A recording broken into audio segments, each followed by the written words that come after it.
Hey y'all, it's Regis from the MorrisMansionBlog.com. Welcome back to my YouTube channel. This week I'm going to share with you 10 different outdoor DIYs to elevate your Halloween decor this year and be the envy of the neighborhood. But hopefully the neighborhood kids won't be too scared to visit your home with all of these creepy seasonal DIYs. Stay tuned to find out more.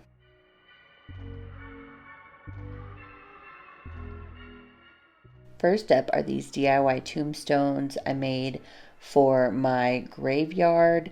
These are made from a combination of wood, foam from the hardware store, and store-bought tombstones. I have an entire tutorial in another video, and I will link that in the description down below.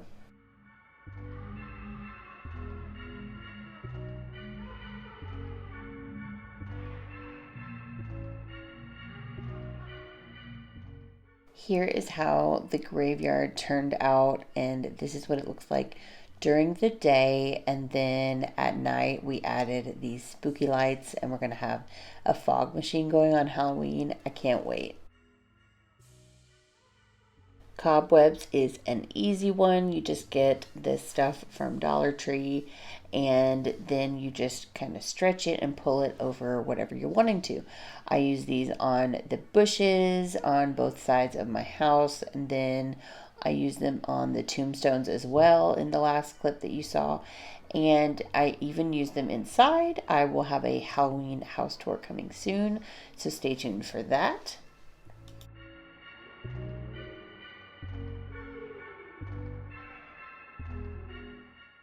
Last year I got a bunch of these pumpkin candy buckets for $2 each and cut out the face.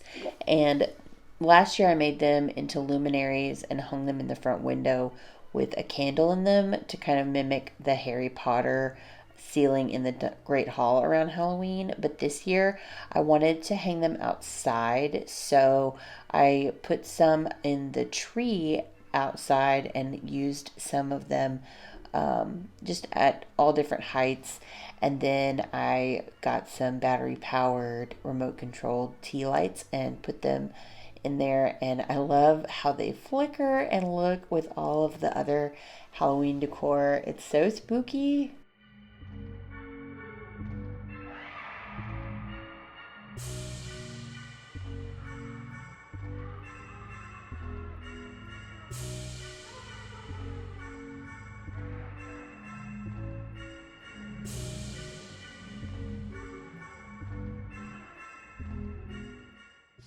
Something else that I did last year was take a bunch of these Walmart medium-sized skeletons and pose them in funny positions around the yard. It's super easy. All you have to do is drill a hole in the limbs or wherever you think you're going to use to attach them. And if you're putting them in a tree, you can use a nail, or if you're going to put them somewhere else, you can use floral wire. So this was last year's display, and this year I decided to get a couple more, and I added a couple to the front porch area. And then I love this one on our mailbox. I was wanting something silly, and my husband nailed it.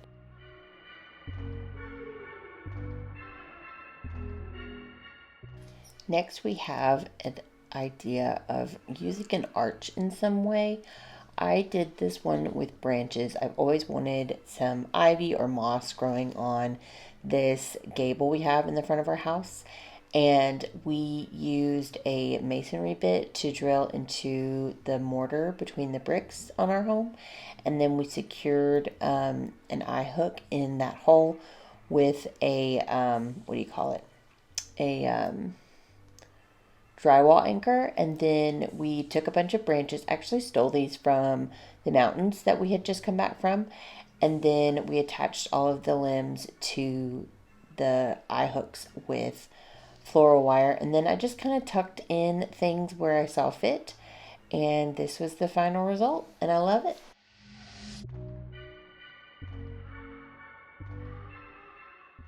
Consider using real pumpkins on your porch.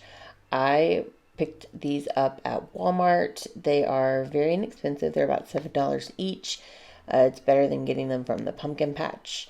And if you wash them in a solution of Clorox or vinegar and water, you can make them last a little bit longer. But I also covered all of that in my porch decorating video, so I will link that down below.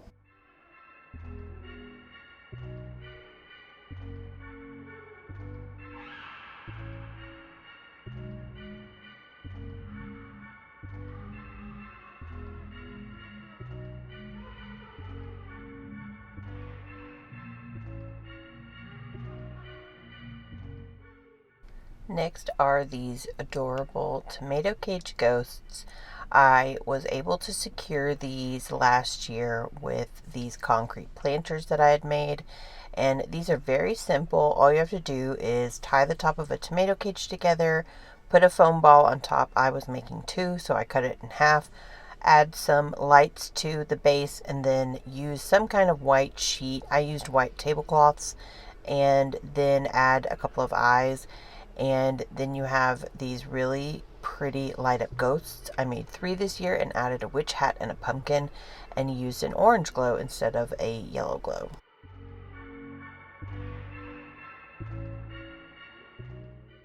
I made these faux concrete jack-o'-lanterns this year, and I have an entire video all about it, and I will link that down below. But it's very simple. I just used some paint I had in the garage and mixed up a dark color with some baking soda and then a lighter color, and then sprinkled baking soda on top before I used some clear matte spray to seal them up so that they don't chip or anything.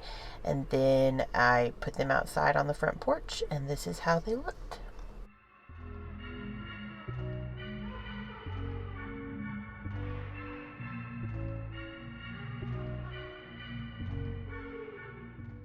These terracotta pumpkins are very similar to the faux concrete pumpkins. They're a Pottery Barn inspired dupe, and you're going to do the same thing but with a terracotta shade. Mix it with baking soda, paint it on your pumpkin, and then you'll sprinkle some baking powder or baking soda on top and then seal them with a clear matte sealer, and this is the final result.